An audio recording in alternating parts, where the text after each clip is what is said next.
Good morning সবাইকে, happy Sunday. আজকে একটা অনেক পুরনো জিনিস খুঁজে পেলাম, তাই ভাবলাম শেয়ার করি। তো এইগুলো হচ্ছে, দেখো ছোটোবেলায় এই কালারগুলো আমরা অনেকে ইউজ করেছি। কালারগুলোর ওপরে এরকম মুখ বানানো থাকতো। তো এত বছর পুরনো এগুলো হচ্ছে সোনুর বাবার, হঠাৎ করে আমরা খুঁজে পেয়েছি। তো এখন কালার করছে, এই যে সানডে বলে কালার করতে বসেছে কাইট। আমি জানি না এখন এগুলো পাওয়া যায় কি না, বাট বেশ লাগলো মনটা। পুরনো জিনিস দেখলে এরকমই হয় যে বেশ মানুষ নস্টালজিক হয়ে পড়ে।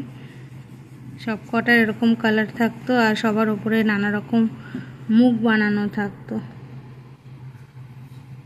দেখছো এতগুলো রয়েছে কালার। আর শোনো, এই যে কালার করেছে কাইট। কি কি কালার করেছো বাবু? Black, green, blue, yellow. হ্যাঁ, সব কালার করে দিয়েছে। ব্ল্যাক? কই ব্ল্যাক?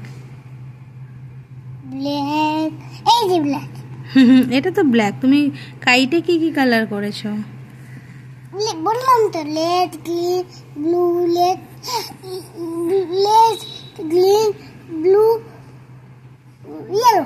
হ্যাঁ, তো এই ছিল আজকে আমরা সানডে বলে সকাল সকাল কালার করছি। ওই চুজ করেছে আজকে কালার করবে। দেখি কখন শেষ হয় কালার করার পর্ব। তোমাদের সবাইকে হ্যাপি সানডে। Thank you. কি কালার করবে এবার? ওয়াটারমেলন। ওকে, থ্যাংক ইউ সবাইকে।